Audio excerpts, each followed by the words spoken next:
Coming up, I'm going to be talking about the Muppet Show returning. What's up, everyone? Roger here from DisKingdom.com. It's Thursday. It's time to look at some of today's big Disney news, and I'm going to kick off with the Muppets are going to be returning to the stage at the Hollywood Bowl in September on the 8th, 9th, and 10th at the Hollywood Bowl in Los Angeles. This is going to be it's the first time really they've been on the stage doing a live performance for a long time. You're going to have some major sort of new characters. There's also going to be characters that we've not seen in a while. You're obviously going to see all the big ones there. You're going to see Kermit, you're going to see Miss Piggy, you're going to see Fonzie, Gonzo, all the big ones there. Looks like it's going to be a lot of fun. Definitely seems with the Muppets, they're trying to work out what to do with this brand. You know, they tried doing the TV series, they've tried doing the movies. I think doing a stage show and taking it on tour could be a really good way of bringing the Muppets in.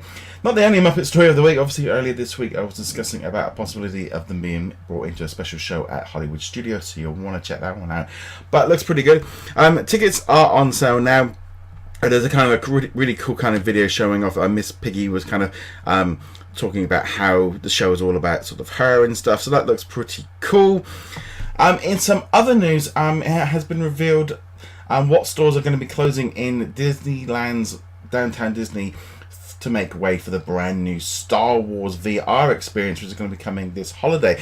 Two of the stores that are going to be closing down include Fossil, and also it's going to be Disney Vote 28.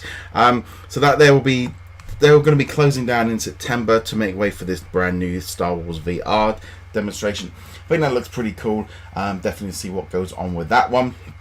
In some other news, Funko have announced some brand new pop vinyls based on the TV show Elena of Avalor. Probably did mispronounce it on there. There's going to be a number of figures coming this fall, including Elena. You've also got Isabel. You've also got Mateo, and also Luna, which I do think, and there's also Mix and Skylar. There's also going to be a special version of Elena at Toys R Us, and they're, as I said, going to be coming out in October.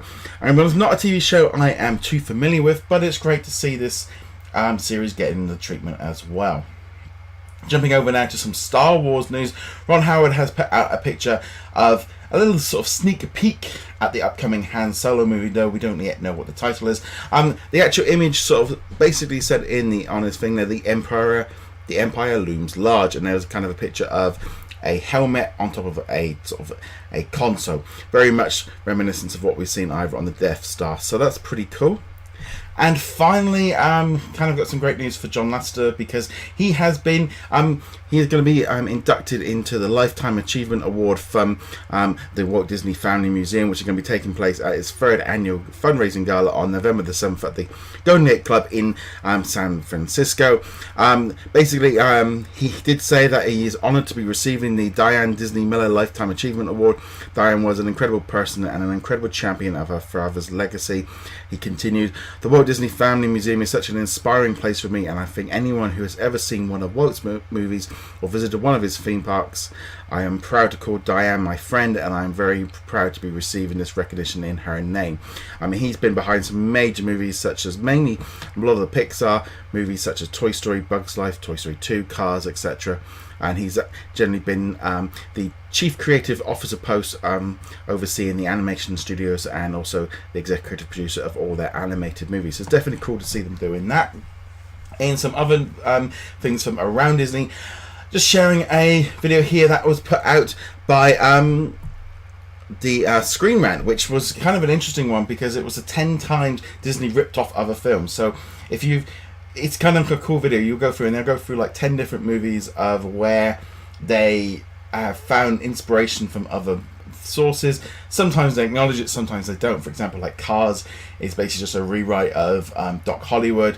There's also like The Lion King was very, very close to a Japanese animated series over in Japan, and also even things like Aladdin, how many of the people that were working on the movie were actually working on another project for Warner Brothers, and there's a lot of similarities between it. So definitely want to check that one out. You'll find the link to the video below. Well, anyway, guys, thank you very much for watching. Be sure to check us out over at DisKingdom.com. Hit that subscribe button, hit that notification bell, and if you're listening to the audio versions, you can hit that subscribe button there as well. Anyway, guys, thank you very much for watching. I'll see you tomorrow. Laters.